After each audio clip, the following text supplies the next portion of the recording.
Voilà. C'est parti, ça enregistre. Donc, bonjour à tous, en tout cas à ceux qui sont présents. On va reprendre là où on en était la dernière fois. Et pour faire un petit rappel, d'abord, une petite question. Vous vous souvenez la dernière fois que nous avions terminé sur les différents stocks d'énergie, on avait appelé ça l'énergie primaire qui est disponible sur Terre et qu'on peut utiliser directement. Donc, hop, normalement, vous devriez voir une question qui apparaît. Pouvez-vous me donner une source d'énergie?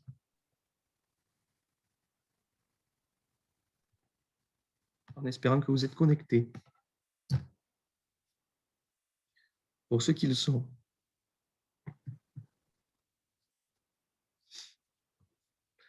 Nucléique, j'espère que vous voulez dire nucléaire. Oui, c'est le correcteur. Ah, d'accord. Donc, nous avons pétrole, renouvelable, charbon, nucléaire, nucléique qui veut dire nucléaire, éolien. Très bien, je vous laisse finir de répondre.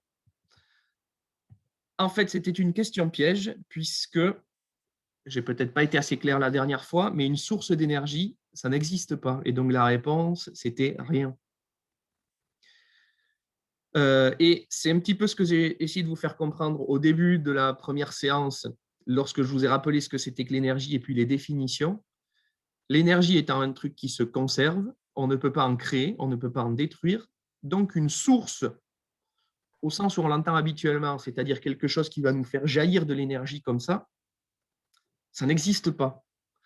Et c'est selon moi la base du problème, c'est qu'en fait, la population en général, ne sachant pas réellement ce que c'est que l'énergie, eh bien, ne comprennent pas les mots comme ils devraient les comprendre. Une source d'énergie n'existe pas. On ne peut avoir sur Terre que des stocks d'énergie sous certaines formes. Et ces stocks d'énergie, on peut les utiliser. Ces stocks d'énergie, présents initialement sur Terre, on appelle ça l'énergie primaire. D'où une deuxième petite question. En réalité, une source d'énergie, ça n'existe pas. Par contre, elle peut être stockée. Alors, parmi les propositions suivantes, quels sont les stocks qui sont présents sur Terre?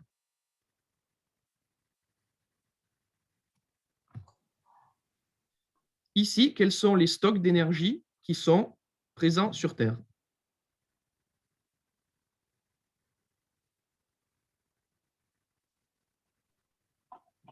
Monsieur, c'est juste pour vous prévenir que je suis en voiture, du coup, je ne pourrais pas répondre aux questions, mais je vous écoute.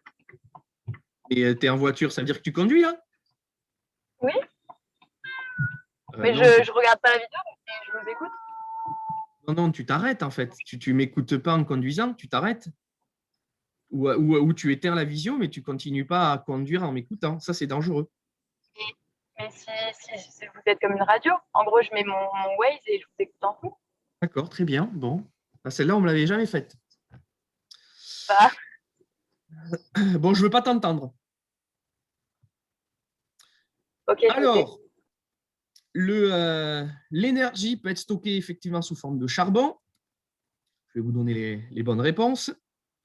Sous forme de pétrole, de gaz naturel, d'eau mais qui s'écoule. On a le vent, on a le bois, on a l'uranium, on a la croûte terrestre. Mais la lumière, elle n'est pas présente sur Terre. La lumière, elle nous vient du Soleil. On peut l'utiliser, mais elle nous vient du Soleil. De l'hydrogène, l'hydrogène n'est pas un stock d'énergie, n'est pas un stock qui nous permet d'utiliser l'énergie, parce que de l'hydrogène sous la forme de dihydrogène n'existe pratiquement pas sur Terre. Il faut le produire.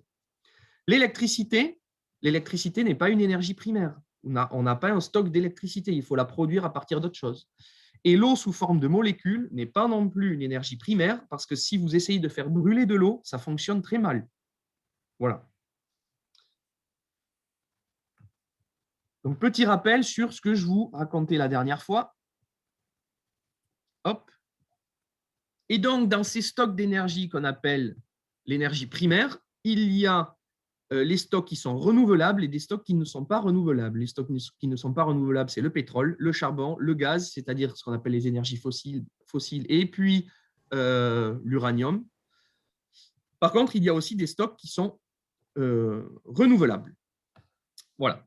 Alors, toute la question est, si on veut diminuer notre utilisation d'énergie, la question est, qu'est-ce qu'on va pouvoir réduire, pourquoi on va pouvoir le réduire, et puis, je voudrais commencer cette deuxième séance par un point un peu particulier qu'on appelle les gains technologiques. En fait, l'une des manières de se dire on va essayer de réduire notre utilisation d'énergie, c'est grâce à des gains technologiques, c'est-à-dire à des améliorations technologiques qui vont faire que, pour les mêmes usages, on utilisera moins d'énergie. Le problème de ces gains technologiques, qui est assez rarement évoqué, c'est ce qu'on appelle l'effet rebond. Donc, je vais commencer par ça et ça va me prendre quelques diapos et quelques minutes parce que ça me semble important de savoir à quoi, ce que signifie cet effet rebond. Alors, cet effet rebond qu'on appelle aussi parfois le paradoxe de Jevons, c'est un effet qui a été affirmé pour la première fois à la fin du 19e siècle, au moment où le charbon a fait son entrée dans l'industrie. Déjà à cette période-là, il y avait des personnes, des ingénieurs, qui se posaient la question de l'épuisement des stocks, qui avaient bien compris que le charbon, par exemple, il y en avait un certain stock sur Terre, donc on pouvait l'utiliser, mais qu'à un moment, il n'y en aurait plus. Donc cette question de la finalité des stocks, elle ne date pas du tout de maintenant, elle date en fait du tout début de l'ère industrielle. Et d'ailleurs, il y a un bouquin qui en parle pas mal et je pourrais vous prêter, si jamais ça vous intéresse, sur l'histoire en fait de l'évolution énergétique. Bon. Jevons, lui, en fait, s'est rendu compte que lorsqu'on avait un gain d'efficacité énergétique d'une machine, il y avait ce qu'on appelait un effet rebond. Ça veut dire que les améliorations technologiques engendrant une meilleure efficacité, les appareils, en fait, pouvaient avoir un effet pervers et pouvaient aboutir au final, non pas à une diminution de l'utilisation de l'énergie, mais à une augmentation, ce qui est un paradoxe. Comment est-ce que l'efficacité énergétique fait qu'on ne va pas utiliser moins d'énergie, mais on va en utiliser beaucoup plus? Un exemple d'effet rebond assez proche, en 1997, au Soudan, a été décidé, dans la ville de Khartoum, de fournir aux habitants qui étaient très pauvres de nouveaux poêles pour mieux chauffer et mieux faire cuire, donc améliorer leur vie. Et ces nouveaux poêles, qui avaient un bien meilleur rendement énergétique, étaient censés faire baisser la consommation de bois de la population. Ce qui s'est passé, c'est que ces poêles étant tellement, le gain énergétique étant tellement bon, c'est qu'en fait, ces poêles se sont démocratisés, ce qui veut dire que beaucoup de personnes s'en sont équipées. Et bien que ces nouveaux poêles utilisent intrinsèquement moins d'énergie que les anciens, le fait d'en avoir beaucoup plus fait qu'au final, la consommation énergétique a été augmentée. C'est ce qu'on appelle un effet rebond. On voulait que ça baisse, mais en fait, il y a eu un rebond. Alors, pour comprendre ce paradoxe, il y a plusieurs explications. La première explication, c'est que l'efficacité énergétique va engendrer en fait une énergie qui va coûter moins cher. Ici, vous avez un graphique qui nous indique quel est le coût, donc en argent, alors c'est en livres parce qu'en fait c'est une étude anglaise, mais peu importe, quel est le coût de l'énergie nécessaire pour obtenir de la lumière artificielle équivalente à une ampoule de 100 watts qui éclaire pendant 1 heure. Dans les années 1300-1400, en fait, on n'avait pas grand-chose pour éclairer, principalement des bougies. Et donc, en fait, acheter du matériel pour avoir cette énergie qui nous permet d'éclairer pendant 1 heure, ça coûtait très, très cher. Il y a eu assez peu de gains d'efficacité, d'amélioration technologique, et on voit que bon, ça a un petit peu baissé au cours du temps, mais assez peu. Et puis en 1800, avec l'évolution de l'ère industrielle, le coût de cette énergie a beaucoup, beaucoup baissé. Et on s'est rendu compte que maintenant, finalement, produire ou laisser une ampoule de 100 watts allumée pendant 1 heure, qu'est-ce que ça nous coûte? Ça nous coûte même pas 1 euro. Pour ça, qu'est-ce qui s'est passé? En fait, on a amélioré d'un point de vue technologique le matériel qui nous permettait de faire de la lumière pour passer ensuite à l'ampoule. Et tout ça fait que l'efficacité énergétique a fait que l'énergie a coûté beaucoup, beaucoup moins cher. Si l'énergie a coûté beaucoup moins cher, petit 2, l'efficacité énergétique, elle engendre le fait qu'il y a de plus en plus d'appareils. Ici, vous avez à nouveau un graphique qui vous indique quelle est l'évolution des équipements des ménages français, alors que ce soit la vaisselle, l'ordinateur, la voiture, etc., entre les années 60 et puis maintenant. L'efficacité énergétique ayant engendré des appareils qui fonctionnent beaucoup mieux et qui coûtent beaucoup moins cher, eh bien, tout le monde a voulu en avoir. Et donc, au final, dans les années 1960, il y avait moins de 40% de la population qui avait un réfrigérateur chez lui.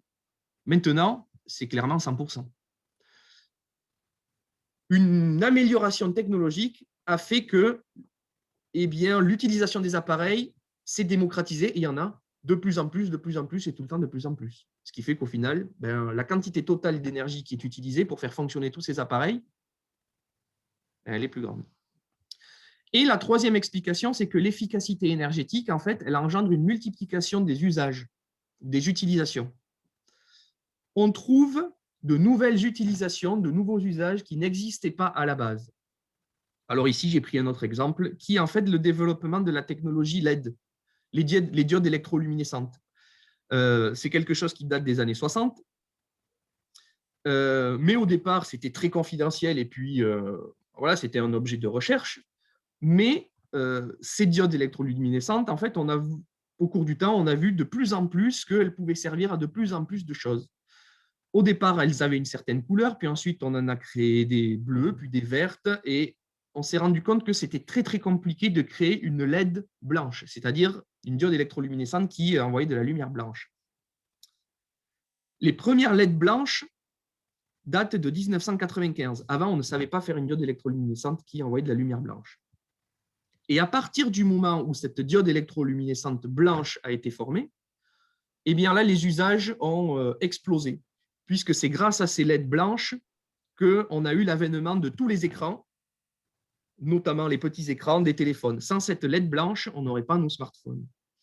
Et donc, à la base d'un truc qui fait de la lumière, l'amélioration technologique fait qu'on en trouve de plus en plus d'usages. Donc, ça coûte moins cher. Tout le monde s'équipe, il y a de plus en plus d'appareils.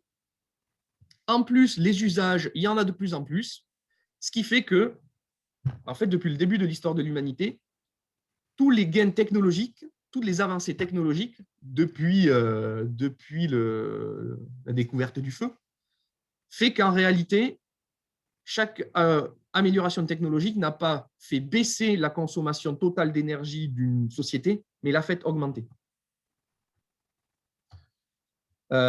Pour comprendre, si à un moment comme ça, vous avez une question, vous me stoppez. Pour comprendre cet effet rebond, on peut utiliser une fonction en économie qu'on appelle l'utilité marginale. Vous n'avez peut-être pas fait d'économie, vous n'avez peut-être pas fait un bac ES si vous êtes ici, mais cette notion-là peut permettre de comprendre les choses. Alors, l'utilité en économie, c'est une fonction qui permet de mesurer le plaisir, le bonheur, la satisfaction qu'a un individu lorsqu'il utilise un bien de consommation. Est-ce que ce bien de consommation est utile? S'il est très utile, eh bien, en fait, ça procure beaucoup de bonheur quand on l'utilise. L'utilité marginale. Marginale, ça veut dire ramener à un seul bien de consommation. Et donc, c'est l'effet d'une seule unité de bien de consommation sur l'utilité. Quel va être le bonheur supplémentaire que va nous apporter l'utilisation d'un bien supplémentaire? Et cette fonction économique, c'est en fait une fonction qui décroît avec la quantité de biens consommés. Ça veut dire que plus on consomme de choses, moins ces choses nous apportent de plaisir à les utiliser. Ce qui peut là aussi paraître paradoxal. Et qui peut pourtant expliquer l'effet rebond si on veut toujours avoir le même plaisir à vivre et à consommer, si on consomme. Alors ici, pour vous faire comprendre, j'ai pris un exemple qui devrait vous parler aussi, qui est le fait que moi, je regarde beaucoup de séries, peut-être comme vous. Il y a 10 ans, je regardais par exemple Lost. Mais alors, il y a 10 ans, il n'y avait absolument pas toutes les plateformes de streaming qu'il y a actuellement. En fait, lorsque je voulais regarder Lost, il fallait soit que je regarde sur une chaîne de streaming pirate, soit attendre qu'il soit diffusé sur TF1, par exemple. Et comme il y avait beaucoup moins de chaînes de streaming, eh bien, les séries étaient beaucoup moins accessibles, donc j'en regardais beaucoup moins. Et ça veut dire aussi que je regardais une saison par an, et donc les épisodes, ben, j'en avais très peu à regarder. Et puis quand la saison se terminait, il fallait attendre 1 an pour voir l'épisode suivant. Donc au final, quand je regardais un épisode, j'étais hyper content. Et j'attendais vraiment l'épisode qui suit. Donc l'utilité marginale d'un épisode, elle était énorme. Un épisode me procurait beaucoup de satisfaction à le regarder. Qu'est-ce qui s'est passé depuis 10 ans? Énorme évolution technologique avec l'accélération d'Internet, le développement de la fibre, de la 4G sur nos téléphones. Et donc, ça a permis l'avènement des plateformes de streaming qui sont, par exemple, Netflix, OCS, Disney+, etc. Donc, je suis abonné à tout ça. Comme ça, je peux tout regarder. Et du coup, je regarde encore plus de séries maintenant. Et je ne m'arrête jamais. Peut-être comme vous. Je m'arrête de temps en temps, mais j'en regarde beaucoup. Alors, quel va être maintenant le plaisir que va m'apporter une série? En fait, j'adore Mindhunter, par exemple. Mais si on me la supprime, j'en ai tellement d'autres à regarder qu'au final, chaque série m'apporte un peu de satisfaction, mais l'utilité marginale de chacune des séries, eh bien, elle est beaucoup moins grande que l'utilité marginale que m'apportait le fait de regarder une seule série quand j'en avais qu'une seule à regarder. Maintenant, j'en ai tellement à regarder que si on m'en sort une, bon, mais c'est pas très grave, j'en ai d'autres. Ça m'embête sur le moment, mais voilà. Et donc, pour avoir la même satisfaction globale, je suis obligé de consommer beaucoup plus de séries. Effet rebond, avant, je regardais une série, maintenant, j'en regarde des dizaines. Et ça, c'est dû à une amélioration technologique. Donc, voilà pour comprendre l'effet rebond sur peut-être un exemple qui vous parle un peu plus. Quelques exemples d'effets rebond dans l'histoire, alors assez récente depuis 1850, depuis le début de l'ère industrielle. Ça, je vous en avais déjà parlé un petit peu dans le cours de thermo. La machine de Newcomen, c'est une machine à vapeur qui permettait de pomper les mines de charbon, de pomper les mines.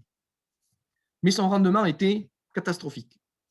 Puis James Watt a inventé la machine de Watt qui avait un rendement bien meilleur. Qu'est-ce qui s'est passé? Toutes les machines de Newcomen ont été remplacées par les machines de Watt parce qu'elles fonctionnaient beaucoup mieux. Mais on s'est rendu compte en plus que cette machine de Watt qui fonctionnait beaucoup mieux, on pouvait l'utiliser dans d'autres types d'industries.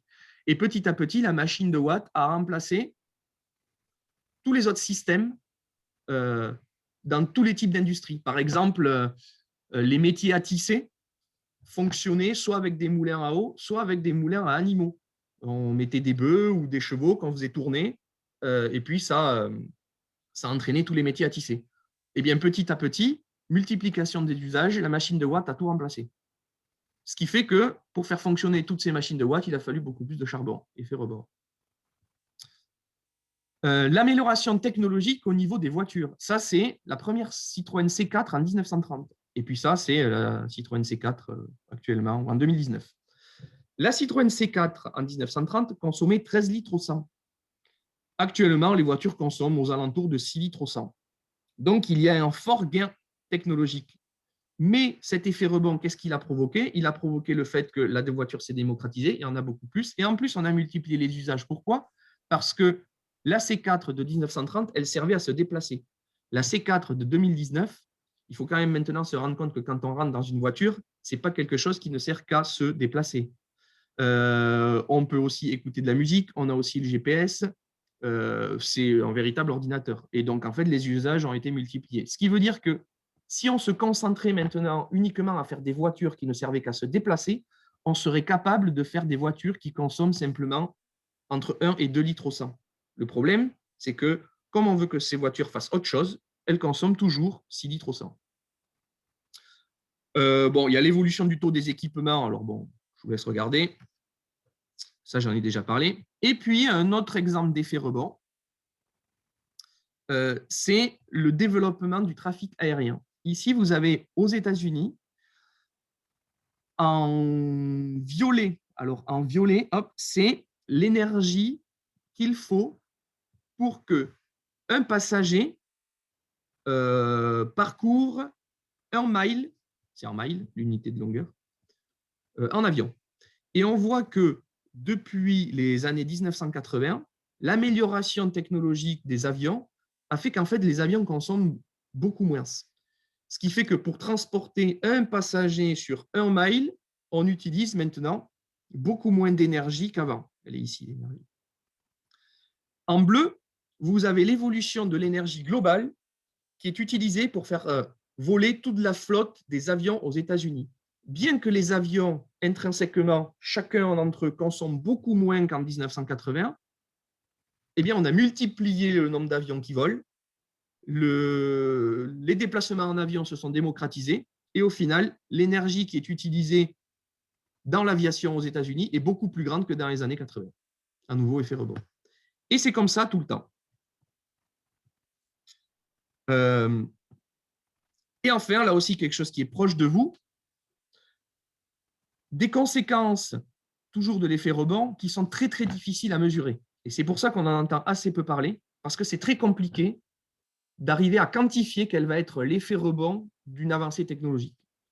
Ici, un dernier exemple, c'est l'évolution des forfaits mobiles, donc de nos téléphones, en 15 ans. En 2005, il n'y avait pas la 4G, il n'y avait que la 3G. Un forfait 3G chez Orange coûtait 60 € par mois. Avec ces 60 €, on avait 3 heures d'appel, 25 MMS et 100 SMS et 25 mégas d'Internet. Donc, rien à voir avec maintenant, puisque un forfait Soch en 4G coûte 20 € par mois. On a des appels et des SMS illimités et on a 20 gigas d'Internet. Le fait de passer de la 3G à la 4G a alors multiplié les usages et a fait baisser les prix. Quels sont les effets de l'effet rebond? Il y a 2 types d'effets, les effets directs et les effets indirects.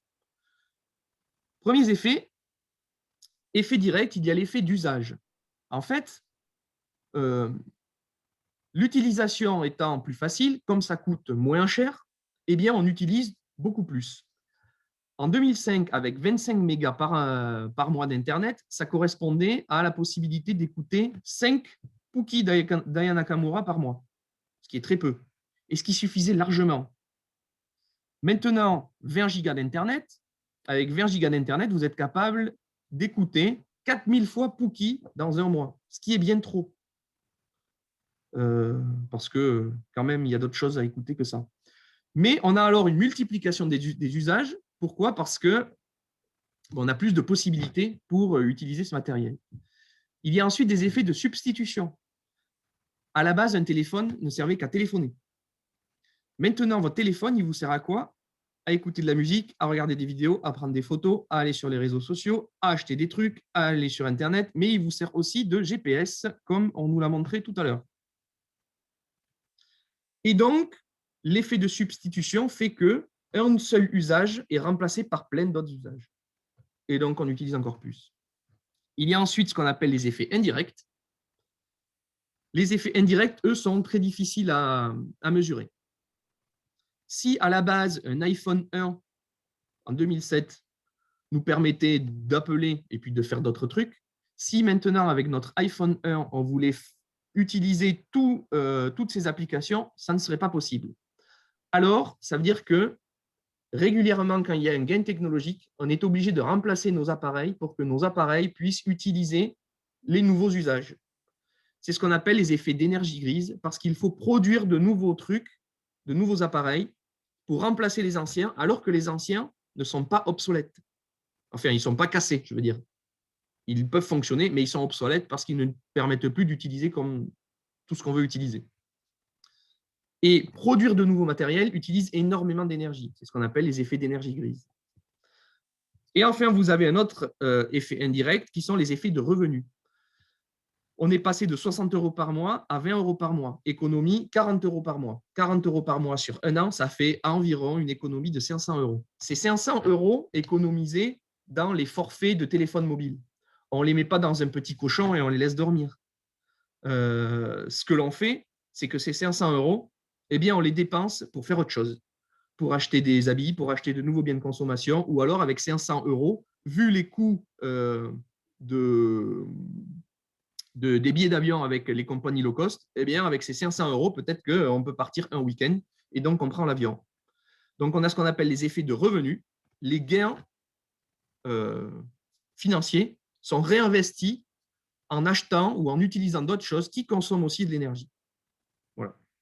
Donc, cet effet rebond est particulièrement vicieux et quand on y pense, tous les sauts technologiques dans l'histoire de l'humanité ont engendré un effet rebond.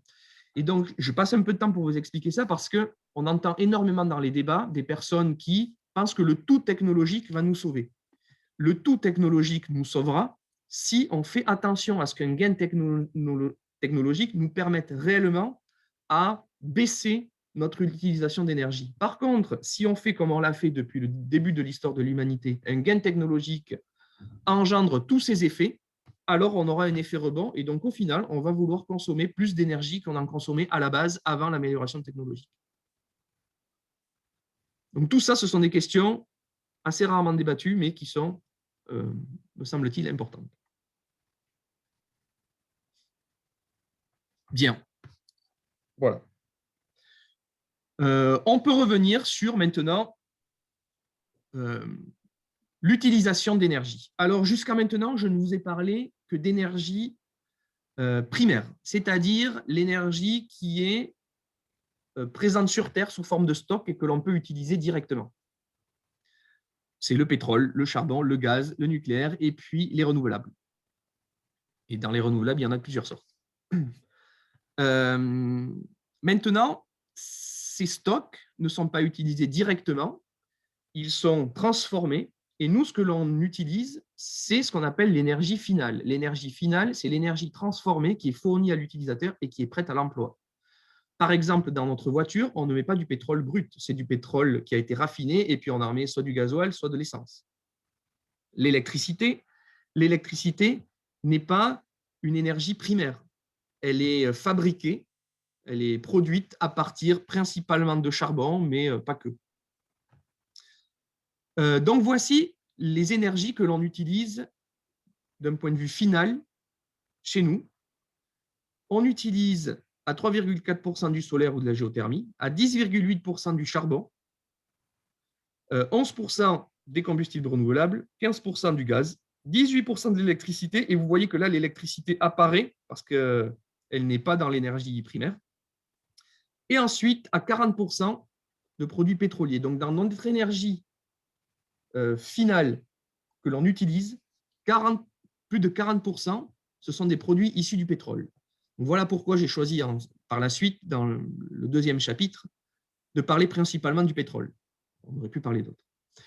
Et ce que vous pouvez voir, c'est que pour passer de l'énergie primaire à l'énergie finale, eh bien, il y a une perte d'environ 30%. Si en énergie primaire, eh bien, le monde, en 2018, utilisait 13,7 gigatep, ce que l'utilisateur final a utilisé, c'est 9,5 gigatep. Il y a 30% de pertes. Ces 30% de pertes sont dues à quoi? Sont dues au fait, par exemple, que pour produire de l'électricité, la grande majorité de l'électricité dans le monde est produite avec du charbon.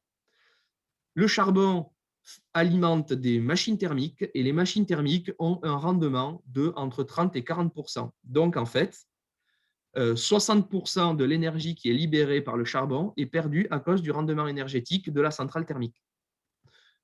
Ça va être la même chose pour le gaz, ça va être la même chose pour le pétrole.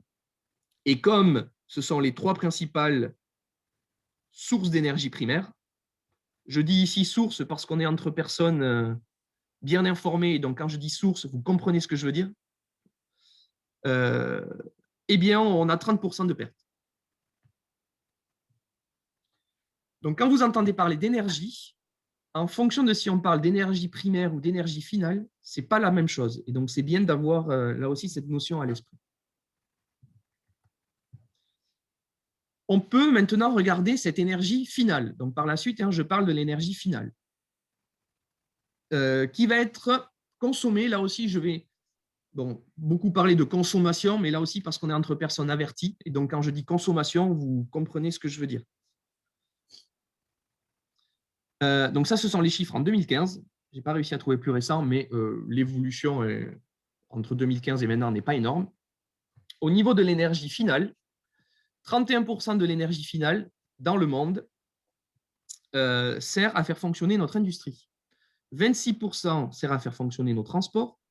22%, c'est le résidentiel, c'est-à-dire nos maisons d'habitation. 9%, le tertiaire, c'est-à-dire toutes les administrations, tous les services. Et 2%, simplement l'agriculture. Donc, on peut voir que la grande majorité de l'énergie finale qui est utilisée, elle est dans l'industrie, les transports et le résidentiel. Une petite remarque sur l'agriculture. Souvent, l'agriculture est montrée du doigt pour plein de raisons. En tout cas, l'agriculture n'est pas un gros consommateur d'énergie. Dans la diapo d'après, on va parler un petit peu de gaz à effet de serre. Et on verra que là, ce n'est pas la même chose. Mais d'un point de vue énergétique, l'agriculture n'est pas un gros consommateur. Alors, une remarque tout de même, c'est que ici, on parle de l'agriculture d'un point de vue direct. Maintenant, dans l'agriculture, et notamment dans l'agriculture conventionnelle, par exemple, vous savez qu'on va utiliser des engrais azotés. On va utiliser des nitrates. Et ces nitrates ont été produits dans l'industrie chimique. Et donc, en fait, l'énergie utilisée dans la production des engrais azotés utilisés dans l'agriculture est comptée dans l'industrie.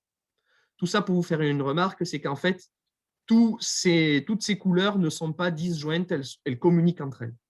Voilà. Donc, c'est quand même pas si simple de pouvoir dire l'agriculture, c'est que 2%, l'industrie, c'est 31%, les transports, c'est 26%. Alors, on sait très bien que dans l'industrie, il faut aussi transporter des choses. Donc, en fait, toutes ces parties du camembert sont liées. Une autre manière de regarder l'énergie finale, c'est non pas par secteur, mais c'est le graphique de droite ici, c'est par zone géographique. Les pays de l'OCDE, ce sont, on va dire, les pays riches, c'est-à-dire l'Europe occidentale, donc France, Royaume-Uni, Espagne, Italie, Allemagne, etc., ainsi que l'Amérique du Nord, et puis l'Australie, la Nouvelle-Zélande, donc tous les pays riches, on va dire. 40% de l'énergie finale est utilisée par les pays de l'OCDE. 5% le Moyen-Orient. Europe hors OCDE, donc ça c'est plutôt l'Europe de l'Est, c'est seulement 8%. La Chine, 20%. Alors ça, ce sont les chiffres de 2012, donc ça a un petit peu évolué. La Chine a augmenté. Ouais. Mais sinon, dans les ordres de grandeur des rapports, ça n'a pas beaucoup bougé. Asie hors Chine, 12%. Amérique latine, Afrique, 6%. Et puis, ça c'est intéressant de le noter comme ça, l'aviation et la flotte maritime internationale, c'est quand même 4%, donc presque autant que l'Afrique. Alors, on voit que tout ça est très inégalement réparti et ce n'est pas forcément réparti en fonction des zones géographiques les plus peuplées. L'Afrique est très peuplée, pourtant elle consomme très peu d'énergie. Nous, ici, on a des densités de population qui sont peut-être parfois moins élevées, par contre, on consomme beaucoup. Donc, c'est intéressant aussi de regarder tout ça. Alors, par rapport à une remarque que je faisais tout à l'heure, si notre objectif, pour quelque raison que ce soit parce qu'on n'aura plus de pétrole ou alors parce que, eh bien, on a la contrainte climatique qui fait qu'on veut utiliser moins d'énergie, si on veut baisser nos consommations, nos utilisations d'énergie, où est-ce qu'il faut, ou sur quel secteur il faut jouer? On ne va pas jouer sur l'agriculture, c'est que 2%. Si on veut baisser notre consommation énergétique mondiale, en fait, il y a 3 gros secteurs qui sont l'industrie. L'industrie, ça veut dire que il faut acheter moins de choses. Il faut produire moins de biens de consommation, il faut acheter moins de choses. Ensuite, il y a les transports. Ça veut dire qu'il faut moins se déplacer, ou en tout cas, il faut modifier nos modes de déplacement. Et enfin, 22%, c'est le résidentiel, c'est-à-dire nos maisons. Il faut que nos maisons consomment moins. Donc, il faut améliorer les rendements énergétiques de nos maisons. Et c'est pour ça qu'on entend énormément parler dans les notions de transition énergétique et de changement climatique, le fait qu'il faut rénover nos bâtiments. Effectivement, il faut rénover nos bâtiments parce que dans le monde, nos bâtiments, c'est 22% de notre consommation d'énergie. Mais ça veut aussi dire moins se déplacer. Peut-être qu'il va falloir arrêter de partir tous les week-ends en avion. Il va aussi falloir arrêter de consommer. Peut-être qu'il va falloir arrêter de vouloir changer notre iPhone tous les 2 ou 3 ans parce qu'il y a un nouvel usage qui apparaît. Et tout ça, ça implique un grand changement dans notre mode de fonctionnement. Et je ne suis pas certain que toutes les personnes qui parlent de transition énergétique, parfois en aient bien conscience. Alors, s'il faut faire des efforts dans ces secteurs-là, qui doit faire des efforts? Mais qui doit faire des efforts? Mais c'est nous, c'est-à-dire les pays de l'OCDE. On ne va pas demander aux pauvres Africains qui consomment déjà rien du tout et qui vivent dans la misère de consommer encore moins. Ceux qui consomment beaucoup et qui consomment beaucoup trop, c'est nous, 40%. Donc, qui doit faire des efforts? Nous, et pas quelqu'un d'autre. Qui doit changer son mode de vie? C'est nous. Et ce n'est pas les autres. Voilà. Et ça me remet quand même pas mal de choses en perspective. Et ça engage chacun à réfléchir à ce qu'il peut faire individuellement et ce que l'on peut faire collectivement pour essayer de consommer moins d'énergie.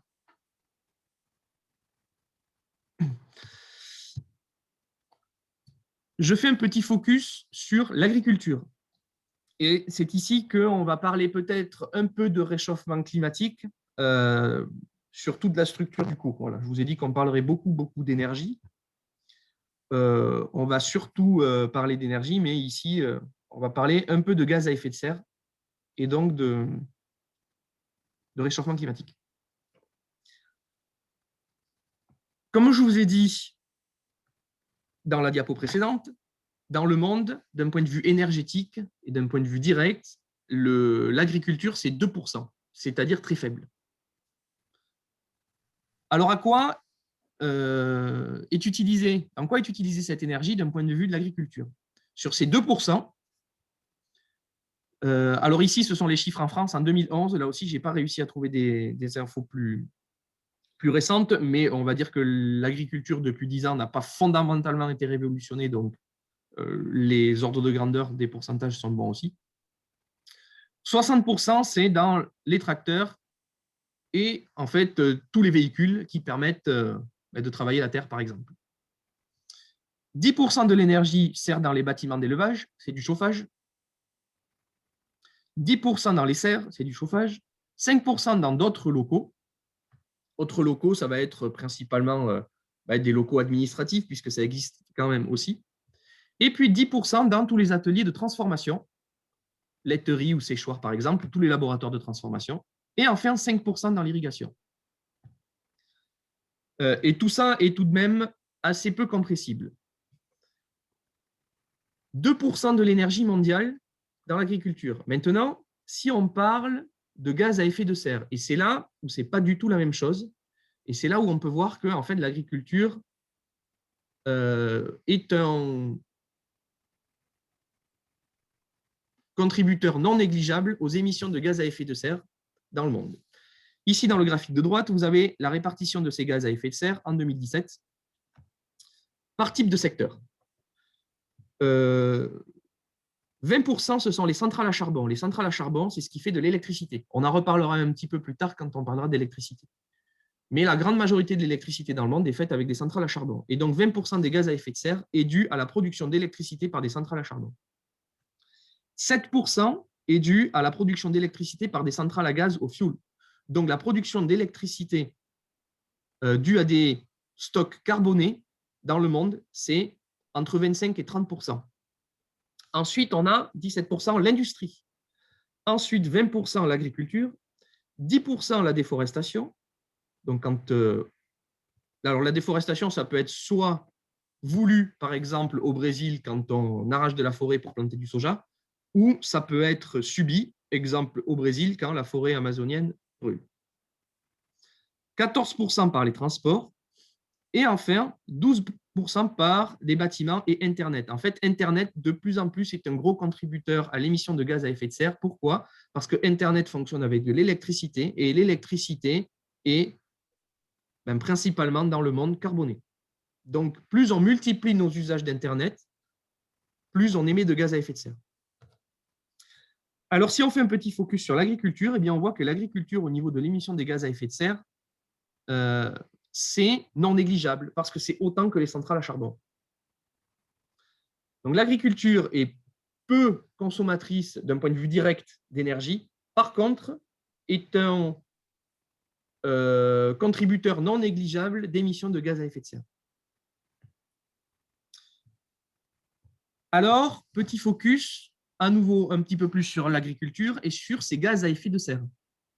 Quand on parle de gaz à effet de serre, il y a plusieurs gaz à effet de serre déjà. Alors, on parle toujours de CO2, parce que c'est celui qui va être émis par quand on brûle du pétrole ou du charbon ou du gaz.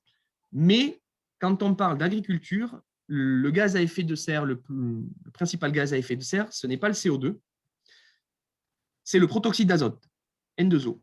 Il y a dans l'agriculture 3 gaz à effet de serre principaux, qui sont le protoxyde d'azote, N2O, le méthane, CH4, et le CO2. J'ai dit le principal contributeur, non, ce n'est pas le protoxyde d'azote, pardon, c'est le méthane. J'ai dit une bêtise. 50% des gaz à effet de serre émis sont dus en fait au méthane. Et le méthane, il vient principalement d'où? Il vient principalement de l'élevage des ruminants, c'est-à-dire des vaches qui rôtent et qui pètent. Alors dit comme ça, c'est rigolo, mais pourtant, c'est une part non négligeable. Donc le principal gaz à effet de serre, c'est du méthane, qui est dû à l'élevage de ruminants. Ensuite, vous avez le protoxyde d'azote. Le protoxyde d'azote, il va être principalement dû aux apports d'engrais azotés. Quand on épand des engrais azotés, ensuite, ces engrais azotés, une partie s'en va dans l'atmosphère sous forme de protoxyde d'azote. Et ensuite, vous allez avoir aussi le CO2 qu'on retrouve principalement en fait, pour faire fonctionner les tracteurs, donc les machines agricoles, et dans la production d'intrants. Voilà. Ça aussi, c'est parfois quelque chose qu'on ne sait pas. Et quand on parle de gaz à effet de serre, on parle tout le temps de CO2, mais il n'y a pas que le CO2. Alors, étant donné que l'élevage a une part non négligeable dans l'émission des gaz à effet de serre en agriculture, ici, à gauche, vous avez un histogramme, qui vous permet de déterminer la masse en kilogrammes, la masse de CO2 qui est émise pour 1 kg de produit, en fonction de si on produit des légumes ou si on produit du bœuf ou du veau. En bleu clair, c'est l'émission de CO2. En marron violet, c'est l'émission de protoxyde d'azote. Et puis en jaune, c'est le méthane. Ceci est issu du cours dont je vous ai parlé la dernière fois de Jean-Marc Jancovici, qui a fait beaucoup de calculs là-dessus. Et donc, on voit que, effectivement, la part de produits carnés est fortement émettrice en gaz à effet de serre et principalement en méthane. Voilà. Et donc, plus on va manger de viande, plus on va émettre des gaz à effet de serre. Par contre, si on mange plutôt des légumes, on émet beaucoup moins de gaz à effet de serre. Alors après, attention, moi je ne suis pas là pour dire qu'il ne faut plus manger de viande. Ce n'est absolument pas mon propos. Chacun interprète ce graphique comme il veut. Moi, je ne suis pas là pour vous dire ce qu'il faut manger ou pas manger. Et puis, d'un point de vue un peu personnel, je suis fils d'agriculteur, producteur de volailles. Donc, voilà, je ne me permettrai pas de donner des leçons à qui que ce soit. Bon, il me semblait important de faire la remarque. Surtout qu'en plus, Eh bien, quand on va regarder dans le détail, par exemple, on peut voir que si on consomme de la volaille, hein, vous voyez, canard, poulet, ce n'est pas du tout la même chose que si on consomme du veau ou du bœuf.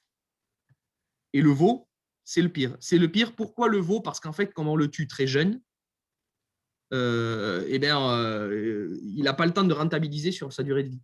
Et du coup, il est fortement émetteur en gaz à effet de serre.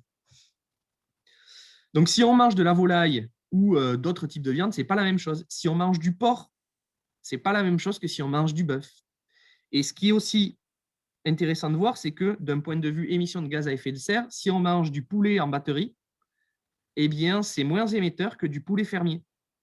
Pourquoi? Parce que si on concentre les poulets dans des bâtiments, ça permet d'économiser un peu de gaz à effet de serre. Bon, ce n'est pas énorme, hein, mais parfois, on a des résultats qui sont contre-intuitifs. Au niveau aussi des fruits et légumes, donc ici, c'est très, très faible. Bon, il n'y a pas le détail ici, mais là aussi, les fruits et légumes, c'est très complexe parce qu'on aurait tendance à associer la consommation de fruits et légumes locaux à, par exemple, moins d'émissions de gaz à effet de serre, ce qui n'est pas forcément la vérité. Parce que si on consomme des produits qui sont faits très près, mais sous serre, eh bien, d'un point de vue bilan carbone, ça va consommer ou ça va émettre plutôt plus de gaz à effet de serre que si on les fait pousser, ces fruits et légumes, en Espagne ou au Maroc et qu'on les amène ensuite par camion. Le transport va émettre moins de gaz à effet de serre que chauffer des serres pour faire pousser des choses quand il fait froid. Idem pour ce qui va être amené, par exemple, d'Amérique du Sud par bateau.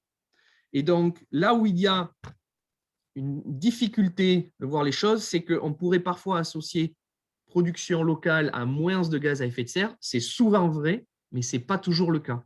Et parfois, faire pousser en local des choses qui ne sont pas prévues qui ne sont pas adaptées au climat, fait qu'on va devoir utiliser beaucoup plus d'énergie et donc émettre plus de gaz à effet de serre que si on les fait pousser très loin et qu'ensuite on les amène. Voilà. Donc là, je vous engage réellement à aller voir le cours de Jean-Marc Jancovici dont je vous ai parlé. Alors, il y a 5 cours et il y en a un sur le bilan carbone, c'est-à-dire la comptabilité carbone, où il développera tout ça bien plus en détail que moi, parce que je ne suis clairement pas spécialiste du domaine, mais lui, oui. Et ensuite, une dernière chose, peut-être, ici, j'ai mis un lien vers un article de l'INRA, de l'INRAE. Très souvent, la viande ou la consommation de viande est montrée du doigt dans le réchauffement climatique.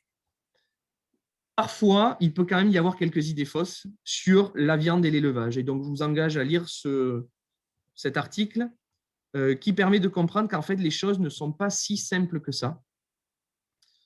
Et que parfois, le fait de faire pâturer des animaux peut aussi permettre de créer des puits de carbone. Et donc, la suppression totale de la viande dans notre consommation et la suppression totale des élevages ne serait pas forcément une bonne nouvelle pour l'émission de gaz à effet de serre. En fait, une étude montre que oui, on mange trop de viande. Si on diminue notre consommation de viande, on diminue aussi l'émission de gaz à effet de serre et qu'il y a un équilibre qui se crée aux alentours de entre 10 et 12% de notre alimentation qui serait carnée. Et si jamais on descend en dessous, alors eh bien, tous les bénéfices que peuvent amener l'élevage dans les puits de carbone disparaissent et on voit les gaz à effet de serre qui remontent. Voilà. Donc, il y a des études qui sont contradictoires et la suppression totale de la viande dans l'alimentation pour tout le monde n'est pas forcément non plus la solution. C'est pour ça que sur ce point particulier qui est source de tension en ce moment, voilà, je me garderai bien d'aller vous dire quoi faire, ou ce qu'il faut faire ou ce qu'il ne faut pas faire. Monsieur, Oui, vous pouvez mettre ce lien dans le chat? ouais, je peux. Merci. Hop. Alors, attends, faut que je fasse comme ça. Hop. Merci, je ne suis plus.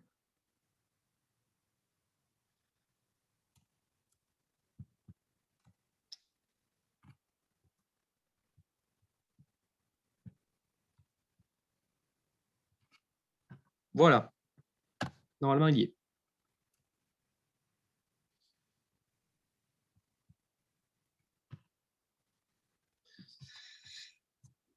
Donc, j'en ai fini pour l'agriculture, mais je sais que ça pouvait intéresser certains d'entre vous. Et je vais terminer ce premier chapitre sur l'énergie dans sa globalité, puisqu'on est sur les gaz à effet de serre, sur quelques notions pour comprendre là aussi ce qu'est un gaz à effet de serre. Et pour ça, ce qu'il faut connaître sur les gaz à effet de serre, c'est ce qu'on appelle le PRG, le pouvoir de réchauffement global, qui en anglais est le Global Warming Potential, donc GWP. Qu'est-ce que ça veut dire? En fait, chaque gaz à effet de serre n'a pas le même pouvoir de réchauffement global. Ça veut dire qu'il ne va pas agir de la même manière sur le réchauffement climatique. Il y a des gaz qui ont un pouvoir de réchauffement global plus grand que d'autres, et donc qui vont beaucoup plus influencer le réchauffement climatique. Alors, comment fonctionne le réchauffement climatique? Très simplement. Le Soleil émet de la lumière. La lumière passe à travers notre atmosphère, vient sur le sol, une certaine partie est absorbée, une certaine partie est réfléchie. Cette partie qui est réfléchie eh bien, est réémise dans l'espace. Et donc, ça veut dire qu'elle ne participe pas au réchauffement de la Terre. Maintenant, une partie qui est réfléchie et qui est réémise est ensuite à nouveau réfléchie par l'atmosphère. Hop, et celle-ci est emprisonnée. Et c'est celle-là qui est emprisonnée qui réchauffe notre atmosphère. Certains gaz ont la faculté à retenir mieux la lumière que d'autres et donc à la réfléchir à nouveau. C'est le cas par exemple du CO2. Et donc plus on met du CO2 dans l'atmosphère, plus il y a de rayons lumineux qui sont emprisonnés. Et donc s'ils sont emprisonnés, ça réchauffe. Le pouvoir de réchauffement global, c'est la capacité que va avoir un gaz à garder les rayons lumineux près de notre surface et à ne pas les laisser passer pour qu'ils soient réémis.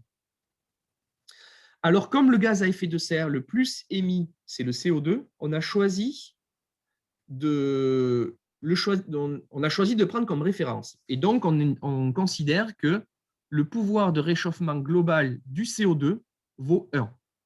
Voilà, on le prend comme référence. En fait, on ramène tous les autres gaz à celui-ci. La durée de vie dans l'atmosphère du CO2, c'est 100 ans. Alors, on va voir dans le graphique en dessous ce que ça veut dire 100 ans. C'est 100 ans. Ça ne veut pas dire qu'au bout de 100 ans, il n'y en a plus. Et donc, en fonction de si on regarde le PRG à 20 ans ou à 100 ans, eh bien, l'évolution de PRG de chaque gaz va changer. Pourquoi? Parce que, par exemple, le méthane, lui, a une durée de vie dans l'atmosphère de 12 ans. Et il a un pouvoir de réchauffement global qui est plus grand que celui du carbone, du CO2. Donc, il participe beaucoup plus, à quantité égale, bien sûr, au réchauffement climatique, 84. Mais comme il a une durée de vie dans l'atmosphère qui est plus faible, eh bien, si on veut regarder le PRG à 100 ans, c'est-à-dire à une échelle de temps qui est beaucoup plus longue, on voit que le PRG du méthane diminue. Le protoxyde d'azote, c'est 20 ans, 120 ans. Donc, c'est à peu près comme le CO2, ce qui veut dire que lui, il n'évolue pas beaucoup dans le temps et il augmente même un peu puisque sa durée de vie est plus grande. Le R134A, c'est 11 jours. Le R134A, c'est un gaz qui a été fortement utilisé dans les climatisations. Les gaz qui sont les gaz halogénés, donc par exemple le CF4, lui, c'est 50 000 ans. C'est pour ça qu'on a essayé d'éliminer tous les gaz fluorés parce qu'ils ont un PRG énorme et une durée de vie dans l'atmosphère qui est énorme. Donc, si on commence à libérer des gaz fluorés, ça devient compliqué. Pour évaluer l'influence d'un gaz sur le réchauffement climatique, on parle de forçage radiatif. le forçage radiatif, il est en watts par mètre carré. C'est important d'avoir l'unité parce que ça permet de comprendre ce que c'est. En fait, les watts, c'est une puissance par mètre carré, c'est-à-dire par surface. Hop. Donc, des watts par mètre carré, ça veut dire quelle est la puissance lumineuse que va renvoyer un gaz en réfléchissant les rayons lumineux sur 1 mètre carré de surface terrestre. Et donc, évidemment, plus le forçage radiatif d'un gaz est grand, plus ça signifie que quand les rayons lumineux qui sont réfléchis sur Terre reviennent vers lui, il va les renvoyer, donc il ne va pas les laisser passer et les laisser ressortir de l'atmosphère. Ici, vous avez le forçage radiatif de différents gaz. Alors, en bleu, le CO2, sur plusieurs années, sur une échelle, alors c'est une échelle logarithmique, hein, donc là, c'est 1 an, 10 ans, 100 ans, 1000 ans. Quand on regarde le CO2, on dit que sa durée de vie dans l'atmosphère est de 100 ans. Pourquoi? Parce que quand on regarde à 100 ans, eh bien, son forçage radiatif a été divisé à peu près par 2. Et ça veut dire qu'il en reste beaucoup. Et si jamais on veut revenir à une période dans laquelle le CO2 n'a plus d'agissement sur le réchauffement climatique, c'est-à-dire le forçage radiatif est négligeable, il faut attendre plus de 1000 ans. Le CH4 qui est ici en jaune, eh bien lui, son forçage radiatif est beaucoup plus grand, ce qui veut dire que quand il est émis, il va beaucoup plus participer au réchauffement climatique. Par contre, sa durée de vie dans l'atmosphère est plus faible et au bout de 100 ans, il y en a beaucoup moins. Certains disent alors que ce n'est pas grave si on émet du méthane dans l'atmosphère, puisque de toute façon, quand on regarde à 100 ans, ce qui est une échelle assez courte, il n'y aura plus d'influence. Oui, mais le problème, c'est que sur les durées courtes, il a une forte influence. Et donc, plus on va l'émettre, plus il va participer au réchauffement climatique, ce qui peut engendrer un emballement. Et ensuite, cet emballement, ben là, on ne sait pas comment ça peut se passer. Voilà. Donc, quand on veut parler de gaz à effet de serre, il y a ces deux choses à savoir et à comprendre et à connaître. Le forçage radiatif, c'est-à-dire l'influence de chacun des gaz, et puis le PRG, c'est-à-dire le pouvoir de réchauffement global. Ce forçage radiatif, ici, il est indiqué en watts par mètre carré pour 1 million de tonnes de chacun de gaz à effet de serre qui est émis, pour comparer des choses. Donc, si on émet 1 million de tonnes de CH4, au départ, à l'an 0, le forçage radiatif est beaucoup plus grand que le CO2.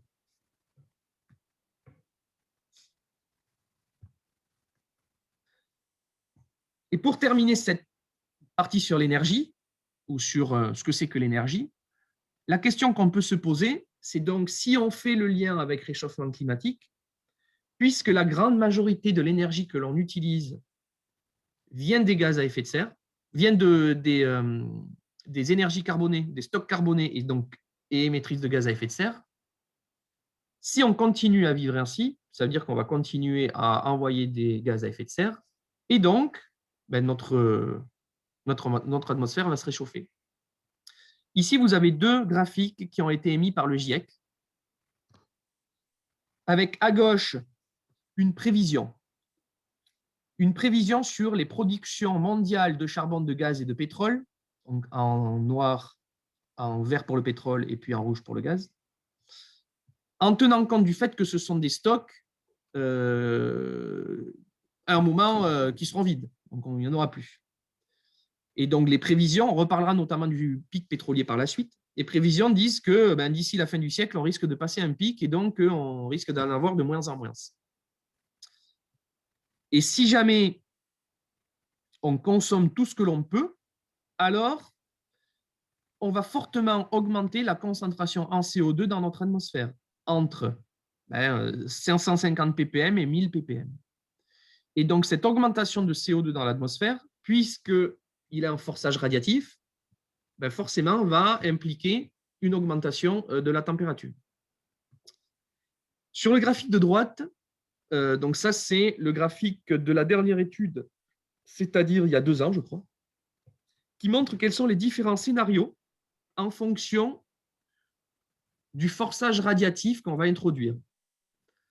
Donc je m'explique, plus on va envoyer des gaz à effet de serre, plus on va augmenter le forçage radiatif et donc plus l'atmosphère va se réchauffer. Et il y a plusieurs scénarios qui ont été émis. Le premier scénario, qui est en bleu ici, les émissions baissent fortement. Donc le GIEC a dit, voilà, à partir de 2020,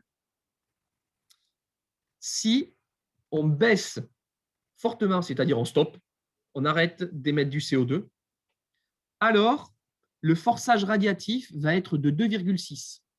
C'est ce qu'on appelle les scénarios RCP. RCP 2,6, c'est 2,6 watts par mètre carré. Donc c'est pour ça que c'est important de comprendre cette donnée. Alors ça veut dire que le climat global chauffera entre 0,9 et 2,3 degrés. Sauf qu'on ne va pas faire ça. Donc le scénario bleu, il est foutu. Les émissions restent constantes. Les émissions restent constantes, ça veut dire qu'à partir de maintenant, on devient neutre en carbone. Si on fait ça, alors le scénario, c'est le RCP 4,5, ce qui veut dire que la température va chauffer entre 1,7 et 3,2 degrés. Sauf qu'on n'est pas du tout à la neutralité carbone. Ensuite, vous avez le scénario rouge. Le scénario rouge dit on s'en fout du réchauffement climatique et donc on va continuer à brûler tout ce qu'on peut, autant qu'on peut, jusqu'à ce qu'il n'y en ait plus. Donc on brûle tout notre charbon, tout notre pétrole, tout notre gaz. Ça, c'est le scénario RCP 8,5. Et ça entraîne d'ici la fin du siècle un réchauffement climatique entre 3 et 5,5 degrés. Et ensuite, il y a le scénario, les émissions doubles d'ici à 2050. C'est le scénario sur lequel on est actuellement. Si les émissions doublent d'ici à 2050, alors le RCP, c'est 6 watts par mètre carré, et donc on a un réchauffement qui est entre 2 et 4 degrés. Voilà.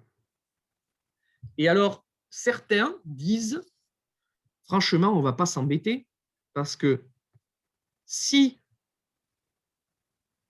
on devient neutre en carbone, il est possible que le réchauffement soit à 3 degrés. Si on fait doubler, il est possible que le réchauffement soit à 3 degrés, 3,7 degrés. Et si on brûle tout ce qu'on a, il est possible que le réchauffement soit à 3,2. Bon, c'est de la mauvaise foi, mais certains peuvent réagir comme ça.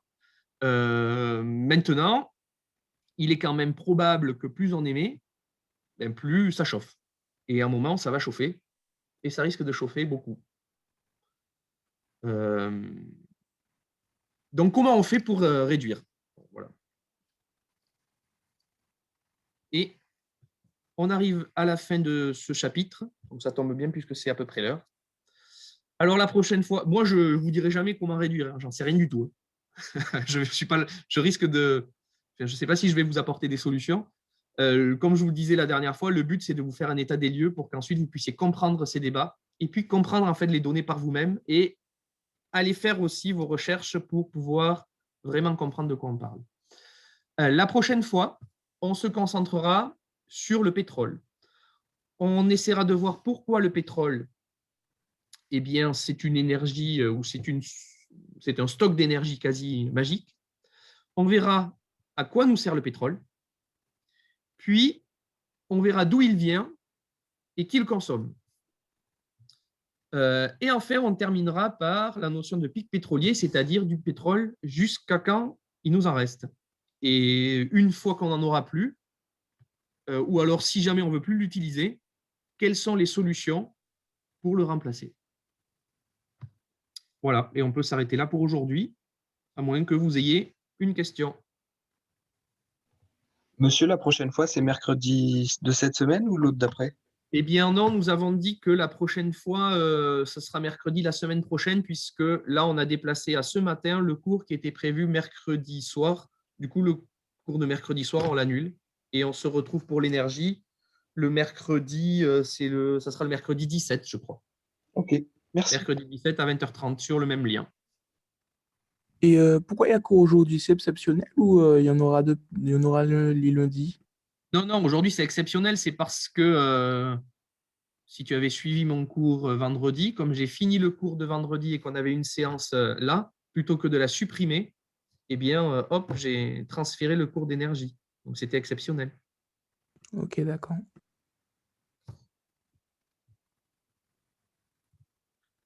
C'est bon pour tout le monde? Oui. Bien. Alors, bonne journée. Merci, au revoir. À bientôt. Merci, au Au revoir. revoir. Au revoir.